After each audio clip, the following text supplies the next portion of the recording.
Okay, so this is a guide for taking care of yourself after your treatment in the emergency room, in the emergency department. This presentation was created to help you begin to work through the challenges that led you to attempt to take your life. It offers information about moving ahead after your treatment in the emergency department, and it provides resources for more information about suicide and mental health.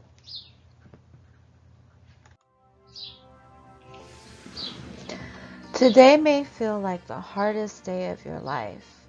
You have seriously thought about or perhaps attempted to end your life. You may be exhausted. This is a common experience after surviving a suicide attempt. It's extreme fatigue. You may be angry. You may be embarrassed or ashamed. The attempt itself, the reactions of other people, transportation to and treatment in an emergency department or other health care facility, all this can be overwhelming to you right now. But recovery is likely, and all the feelings you are experiencing right now can get better. After the emergency department, after you have been treated for a suicide attempt in an emergency department, and the doctors believe you are medically stabilized, you will either be discharged, which is released, or you will be hospitalized. If you are discharged after your suicide attempt, the staff in the emergency department should provide you with a plan for follow-up care. The exact steps for follow-up care will vary with each person, but your plan should include a scheduled appointment for the near future with a mental health provider, such as a psychiatrist or other licensed therapist. Make sure the name and contact information for the provider is given to you before you leave the hospital, and that your appointment will occur as soon as possible.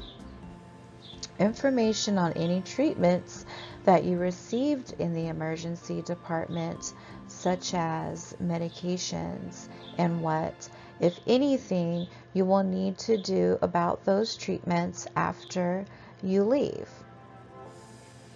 Referrals to local and national resources and crisis lines for information and support.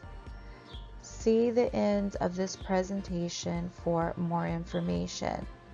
Once you have a plan for follow-up care that you understand and are comfortable with, and if appropriate, a family member should work closely with a therapist to ensure that your plan is meaningful and effective. If the emergency department staff feels you need more immediate care or long-term care, then the emergency department can provide. You will be referred for inpatient hospitalization. If hospitalization is necessary, you and your family, if appropriate, can begin the work to the hospital to develop a plan for the next steps in your care. Hospital staff, usually a social worker, should help you with this process. What if you don't want to go to the hospital? People generally have a right to consent or refuse treatment. However, if the emergency physician believes you are a danger to yourself or someone else, he or she must consider having you hospitalized and involuntary for a limited period of time. Laws about commitment vary by state. If you have questions about your rights as a patient, you should contact your local protection and advocacy organization. These are legal centers that are funded to protect the rights of persons with mental health needs. You can either go to their national website at www.ndrn.org or call the office to inquire about protections and advocacy center in your state. The next steps are moving ahead and coping with future thoughts of suicide and recovering from the negative thoughts and feelings that made you want to end your life is possible. You may get to a place where you never have thoughts of suicide again, and you can lead a happy, satisfying life. You also may learn to live with these thoughts in a way that keeps you safe. After you leave the hospital, there are several things you can do in your recovery. It may feel hard and overwhelming right now, but over the next few days, following these tips can help turn things around. Create a safety plan. You and your doctor and other licensed therapists should work together to develop a safety plan to help reduce the risk of a future suicide attempt. When creating a safety plan, be honest with yourself and your doctor to ensure that the plan meets your needs and that you feel comfortable with it. Although everyone's safety plan is different, some common things you may want to be in your plan include signs that may indicate a return of suicidal thoughts or feelings and what to do about them, when to seek additional treatment, and contact information for your doctor, therapist, or trusted friend or family member. Keep a written copy of your safety plan nearby so you can refer to it as needed. Build a support system. A support system is a key part of recovering from a suicide attempt and preventing another one. It is important that you have at least one person in your life who can be your ally. You must be a person you trust and can be honest with, especially if you start to have thoughts of ending life again. Family members or a close friend can serve this important purpose. A member of clergy, mentor, or colleague also could be helpful to you at this time. Having one or more ally can be a great asset as well. Keeping your ally informed about your thoughts, feelings, and wishes can help in your recovery and may help prevent another suicide attempt. You will have to be honest with yourself and with your ally to make this work. Even when you're feeling alone, always remember that there are people in your life who care about you a great deal and are willing to help. Learn to live again. When you are recovering, the world can look like a pretty bleak place. It may take a little while before your life starts to feel comfortable again. One thing you can do to help is to get back into a routine. Eat at regular times, exercise regularly, and go to sleep and get up at the same time each day. Try to join in your usual activities a little at a time and add in more when you feel comfortable. If you continue to have thoughts of suicide, reach out for help immediately and contact your ally, a doctor, or a crisis hotline. You can see the end of this presentation for more. Remember, the emergency department is open 24 hours a day, 365 days a year to help if you have thoughts of suicide or if your medical team is unavailable to provide you with the needed care. Listen closely and carefully. Consider the support and advice you receive. It is important to be honest with yourself, your doctor, or others about your feelings so that you get the best possible care.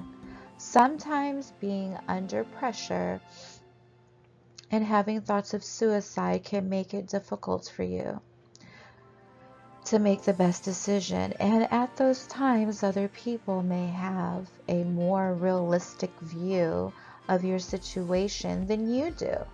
Your ally can help you work these things, these confusing and isolating thoughts and feelings, and help keep you safe. Everyone's recovery is different. Some people have persistent thoughts of suicide. For others, such thoughts may accompany certain moods or circumstances. Here are some steps that you can take to prevent negative and destructive thoughts in the future and to keep you safe. You also may want to consider adding some of these steps to your safety plan. Remove the means for hurting yourself from your environment. Work with your ally to remove methods of self-harm. It is better not to have these things around while you are recovering. If you use medication, keep only a few days' supply on hand and ask someone else to hold on to the rest. For other means of self-harm, place them in someone else's hands for a while. You can always take back these items when things feel more settled. Identify what sets off or starts these thoughts for you. It may be an anniversary of a painful event, for instance, or seeing a knife in the kitchen. Plan to minimize the effect of these triggers on your life. Sometimes you can avoid them or train yourself to respond differently, or you can involve your allies ahead of time to help you face a difficult situation. Remember that life's events do not cause a suicide, but they can increase the risk of an attempt. Learn about mental illness. Someone who has had or is living with suicidal thoughts may be suffering from a mental illness, such as bipolar disorder, schizophrenia, or major depression. Contact a doctor or see the end of this presentation for more information about mental illness and treatment. Learn about crisis hotlines. Hotlines provide you with a trained person to talk to when you are having suicidal thoughts. This person will listen to you and help you choose another path. The persons you talk with may work with you on your safety plan, so have that plan close by when you make the call. If you do not have a safety plan in place, the crisis staff will help you create one. See the end of this presentation for a list of brochures and more information on crisis lines. Participate in a mutual peer support group. There are many types of support groups, and you may wish to participate in one in your area. Learning from others and sharing your experience can make a big difference in the way you think about your life. It also may help save the life of someone else.